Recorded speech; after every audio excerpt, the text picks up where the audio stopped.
Welcome back. Our final session on antagonists. Open your notebook or open your project. Put the name of your antagonist at the top of the page. If your antagonist does not have a name because it's a storm, a system, or an interfere, write the force in plain language. We're going to build the working core. Don't wait for the perfect words. Clear and rough will help you more than beautiful and blank. Write the first sentence. My antagonist desires blank because blank. Give the desire a visible finish line. Wants power as a fog. Wants control of the family company so no outsider can dismantle what his father built. Gives you something to write toward. Now the second sentence. My antagonist was wounded when blank. Name the event or pattern that taught the antagonist how the world works. You're not excusing him. You're finding the scar under the decision. This third sentence names the lie. Because of that wound, my antagonist believes blank. Trust is weakness. Mercy creates chaos. Love must be earned. If I lose control, I lose everything. The world only changes when someone is willing to use force. Write the lie as a sentence the antagonist could live inside. Now the fourth sentence. The truth my antagonist refuses is blank. The truth should challenge the lie. Trust risks pain, but control guarantees isolation. Mercy can interrupt the cycle that force keeps feeding. Love offered only as payment becomes ownership. The truth does not have to make the antagonist surrender. In many stories, he reaches the truth and refuses it. That refusal may be the final proof of who he has chosen to become. Desire, wound, lie, truth refused. Now build the collision. My hero wants blank. My antagonist wants blank. They cannot both succeed because blank. Don't settle for because they are enemies. Find the piece of ground both futures require. The hero wants to expose the company. The antagonist wants to protect the company because it funds the town.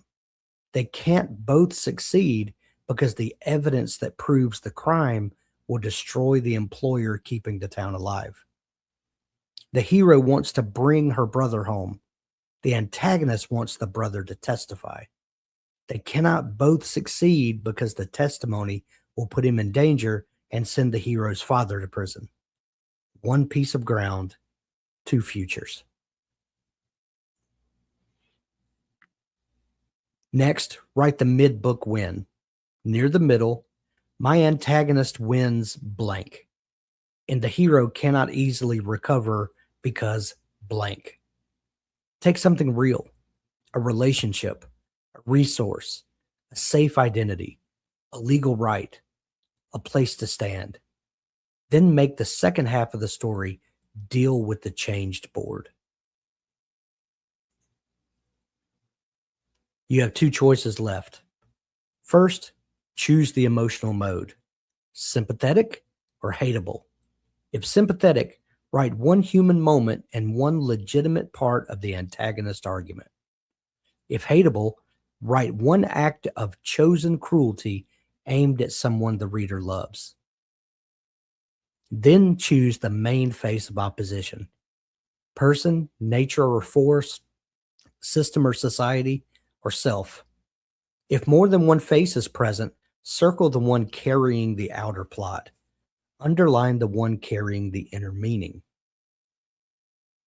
Mode, sympathetic or hateful. Face, person, force, system, or self. Now look at the page. Any blank line is a gift. It points to the soft place in the story. If you cannot name the collision, Your hero and antagonist may be able to coexist too easily. If you cannot name the mid-book win, the opposition may never change the board. If you cannot name the truth refused, the antagonist's inner arc may have no final choice. Don't hide the blank. Work there. Here's the completed core in one short example. My antagonist desires control of the family company because he believes it's the only thing holding the town together. He was wounded when his father trusted a partner who emptied the pension fund and disappeared. Because of that wound, he believes trust is a luxury responsible people cannot afford. The truth he refuses is that control without trust destroys the very community he wants to save. The hero wants to expose the company's illegal dumping. The antagonist wants to bury the evidence. They can't both succeed because the company's survival depends on the crime remaining hidden. Near the middle, the antagonist turns the hero's sister against her and wins a court order sealing the records. The mode is sympathetic. The face is a person backed by a system. That's enough to begin building scenes. You don't need to know everything about the antagonist before you write. You need an engine that produces pressure and a collision that cannot be solved by polite compromise. Build that, and the blank middle starts filling itself with choices. The antagonist is the shape of the story. The hero's desire points toward a destination. The antagonist decides what road must be taken to get there. Every closed door, every rising cost, every choice the hero hoped to avoid gives the story its shape. That's why a weak antagonist makes the middle go soft. The hero has nothing strong enough to push against, and without pressure, desire remains a wish. Build the antagonist with the same care you give the hero. Give the antagonist a desire worth acting on. Give him a wound that changed the way he sees the world. Give him a lie that turns pain into choice. Give him a truth he can face or refuse. Make his future collide with the hero's future. Let him win something that cannot be easily restored. Raise the cost. Put the pressure on the page. Then remember that the opposition may wear any face: a person, a storm, a system, the hero's own fear.